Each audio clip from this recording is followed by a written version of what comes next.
Exit poll पर हो रही सियासत पर बात करने के लिए हमारे साथ मौजूद हैं कर्नाटक के साबिक रियासती वज़ीर और मौजूदा रुकन असम्बली कांग्रेस के senior leader R Roshan Baig. Baig साहब, जो पोल्स आए हैं, जो सर्वेज आए हैं, कैसे देख रहे हैं आप? मुझे इस एग्ज़िट पोल के जो नताइज आए हैं उससे मुझे कोई ताज्जुब की बात नहीं है।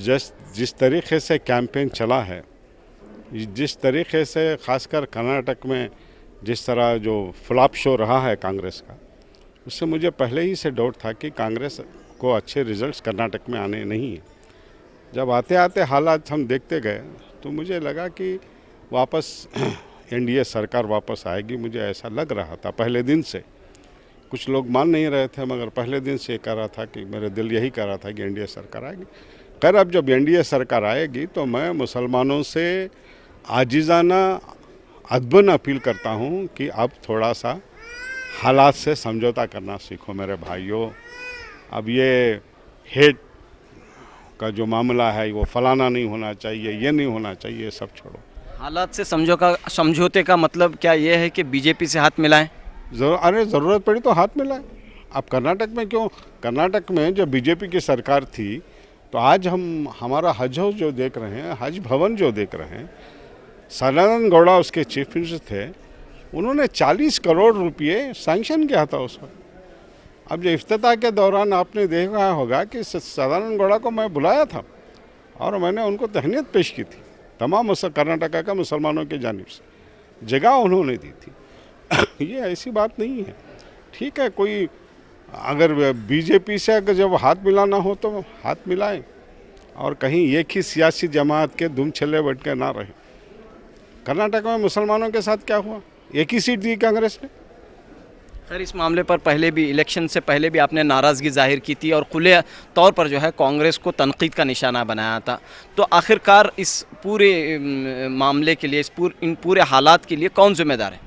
ये जो हमारे यहाँ कांग्रेस के जो नेता लोग हैं, ये जिम्मेदार हैं। इनको रिजाइन करना चाहिए पहले। कांग्रेस कर्नाटक में जो है कांग्रेस और जेडीएस की हुकूमत है, इसके बावजूद इस तरह के जो सर्वे दिखा रहे हैं कि ये दोनों पार्टियों को शिकस्त या फिर कम सीटें मिल रही हैं। कांग्रेस का कर्नाटका में फ्लॉप शो रहा है। इसके लिए यहाँ के ज़िम्मेदार जो फ्लॉप शो प्रेसिडेंट हैं दिनेश गुंडूराव, मैं तो उनको कहूँगा कि फ्लॉप शो कांग्रेस पर प्रेसिडेंट हैं कर्नाटका के दिनेश गुंडूराव, और जो ये सीएलपी लीडर जो हैं, इन सबको जो है समझना चाहिए कि उन्होंने जो कहीं आसमान पे उड़ रहे थे, अब थोड़ा ज़मीन पे आए।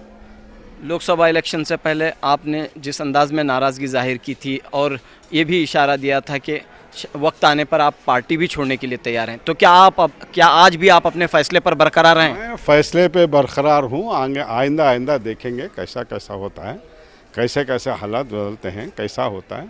मगर ये नहीं कि हम बॉन्डेड लेबर हैं कांग्रेस पार्टी के। हम कांग्रेस पार्टी में हैं। कॉलेज के ज़माने से मैं कांग्रेस में, एक बार पहले भी कांग्रेस से झगड़ा करके मैं जनता दल में गया था। हम कोई दुम छल्ले नहीं हैं। हाँ, स्वाभिमान के साथ, इज्जत के साथ हमको कोई रखे तो रखते हैं।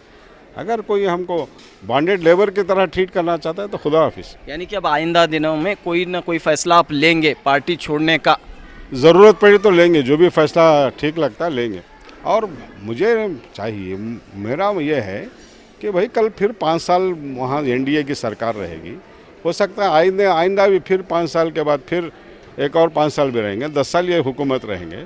तो क्यों मुसलमान अछूत बन के क्यों रहे? I don't want Muslims to be untouchables.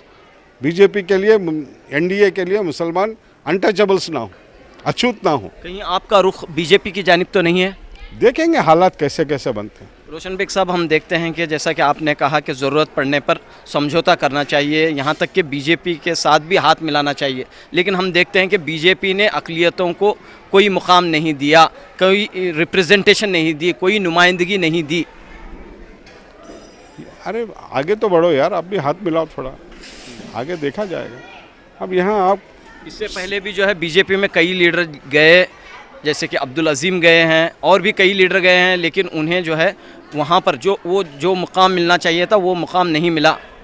ये आगे देखा जाएगा, मगर ज़िल्लत के साथ किसी पार्टी में हम रह नहीं सकते। हम इज़्ज़त के साथ जीने वाले हैं। जहाँ हमको इज़्ज़त नहीं मिलेगी हम वहाँ रहना पसंद नहीं करेंगे। हमको प्यार मोहब्बत से कोई बिठा ले तो हम बैठेंगे।